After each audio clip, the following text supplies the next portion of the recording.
चलिए अब हम इस चैप्टर की असाइनमेंट की तरफ बढ़ते हैं और उनके अंदर मौजूद एक एक क्वेश्चन को सॉल्व करते हैं। तो सबसे पहले हम बात करते हैं क्वेश्चन नंबर 1 की।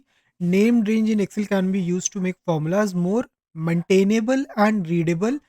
आप दोनों में से कुछ भी लिख सकते हैं, मेंटेनेबल या फिर readable and easier to understand.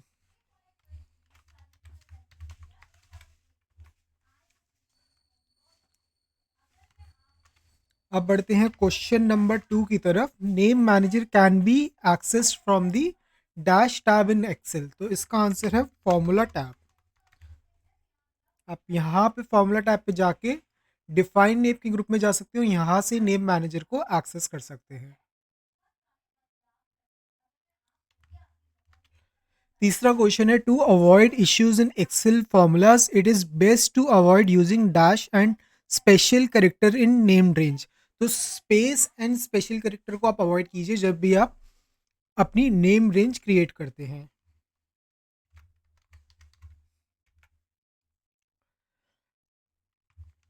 चौथा क्वेश्चन है, what is the name range in Excel? A cell with unique name, a cell with a formula, a cell with a conditional formatting, a cell with a comment. तो इसका answer है A, a cell with unique name. पांचवें question की बात करते हैं, which of the following is the benefit of using name range in Excel? They can contain complex formulas, they make formulas more confusing, they can not be used in functions, they make it easier to understand and manage data. तो इसका answer है D, they make it easier to understand and manage data. अब बात करते हैं छठे question की, which tab in Excel allows you to access the name manager? तो इसको हमने पहले भी किया था, इसका आंसर है सी। फॉर्मूला टैब में जाके आप नेम मैनेजर को एक्सेस कर सकते हो, या फिर कंट्रोल प्लस F3 की मदद से, जो शॉर्टकट कॉम्बिनेशन है इसका, उसको यूज करके आप नेम मैनेजर को लॉन्च कर सकते हो। अब बात करते हैं सातवें क्वेश्चन की, what character should you avoid using in the names of named range? Letter, number, underscore, spaces. तो लेटर हम यूज कर सकते हैं, नंबर्स हम यूज कर सकते हैं, लेकिन याद रखिए अब जब भी अपने नेम रेंज को स्टार्ट करें तो नंबर से नहीं, किसी लेटर से उसको शुरुआत करें। अंडरस्कोर हम यूज कर सकते हैं, तो इसका आंसर है डी, स्पेस हमें अवॉइड करनी है जब भी हम अपनी नेम रेंज को नेम देते हैं। अब बात करते हैं आठवें क्वेश्चन की, which scope option in the name manager makes a name range available throughout the entire workbook? तो इसका आंसर है ए, वर्कबुक। हम वर्कबुक लेवल पे जब किसी भी नेम रेंज को क्रिएट करते हैं तो हम उसे वर्कबुक की किसी भी शीट से एक्सेस कर सकते हैं। अब बात करते हैं नाइन्थ क्वेश्चन की, what can you do with the named range in Excel? Create and edit named range, change the colour of cell, sort data in a worksheet, insert charts into a workbook. तो इसका answer है A, create and edit named range.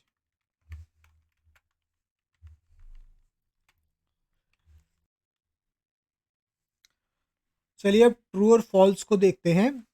सबसे पहला question है, name range in Excel can only be used in formulas. तो इसका answer है false. Name range को आप कई जगह पे यूज कर सकते हो, जैसे कि pivot table, charts, data validation, conditional formatting. तो नेम रेंज फॉर्मूलाज के अलावा भी आप कई जगह एक्सेल में यूज कर सकते हो।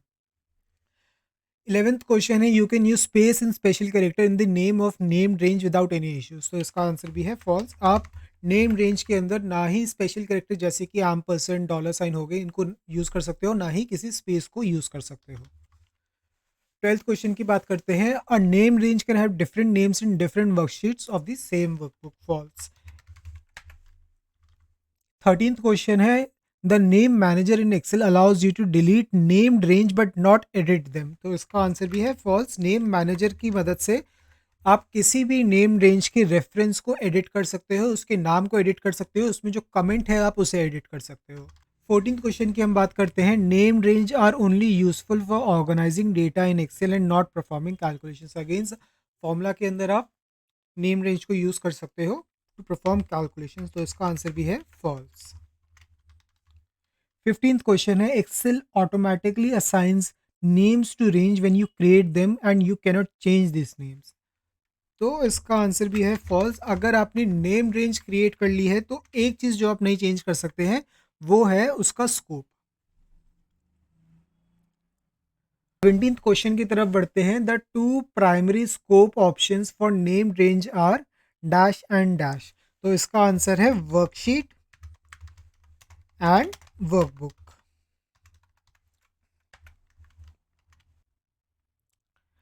चलिए अब हम 18th क्वेश्चन की तरफ बढ़ते हैं। Create name range for all product type P1 P2 P3 P4।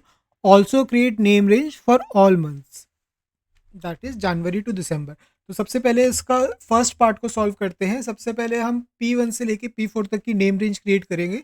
तो कुछ इस तरीके से मैं अपनी डेटा को सिलेक्ट करूंगा और उसके बाद कंट्रोल शिफ्ट F3 की मदद से क्रिएट नेम्स फॉर सिलेक्शन को लॉन्च करूंगा। और जो मेरे हेडर्स हैं वो है मेरे टॉप रो में। तो टॉप रो को मैं सिलेक्ट करके ओके पे हिट करूंगा और एक्सेल हमारे लिए P1 से लेके P4 तक की जो नेम रेंज है वो क्रिएट कर देगा। तो आप देख सकते हैं यहाँ पे P1 से लेके P4 तक की जो नेम रेंज है वो क्रिएट हो चुकी है। अब इसके सेकंड पार्ट को सॉल्व करते हैं। इस केस में हम डेटा को कुछ इस तरीके से सिलेक्ट करेंगे और कंट्रोल शिफ्ट F3 की मदद से हम क्रिएट नेम फ्रॉम सिलेक्शन को सिलेक्ट करेंगे और उसके बाद लेफ्ट कॉलम जो कि हमारा फर्स्ट कॉलम है जिसमें हमारे हेडर्स हैं उसको चेक करके ओके पे क्लिक करेंगे और एक्सेल हमारे लिए नेम रेंज क्रिएट कर देगा जो कि मंथ वाइज होगी। तो आप देख सकते हैं यहाँ पे मंथ वाइज जो नेम रेंज है वो क्रिएट हो चुकी है।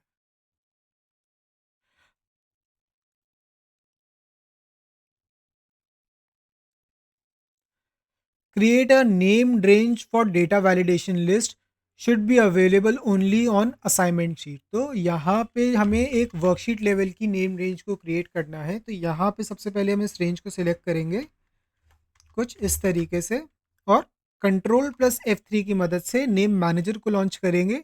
न्यू पे क्लिक करेंगे, अपनी नेम मैनेजर का जो नेम है उसे टाइप करेंगे जो कि है मंथ। और स्कोप में हम यहाँ से असाइनमेंट शीट को सिलेक्ट करेंगे क्योंकि हम चाहते हैं ये जो नेम रेंज है मंथ ये खाली असाइनमेंट शीट में ही अवेलेबल हो। इसके बाद जैसे ही मैं ओके पे क्लिक करूंगा एक्सेल एक नेम रेंज क्रिएट करेगा जिसका जो स्कोप है वो होगा असाइनमेंट शीट तक लिमिटेड। आप देख सकते हैं यहाँ पे मंथ नाम की नेम रेंज क्रिएट हो चुकी है और इसका जो स्कोप है वो है शीट असाइनमेंट तक लिमिटेड।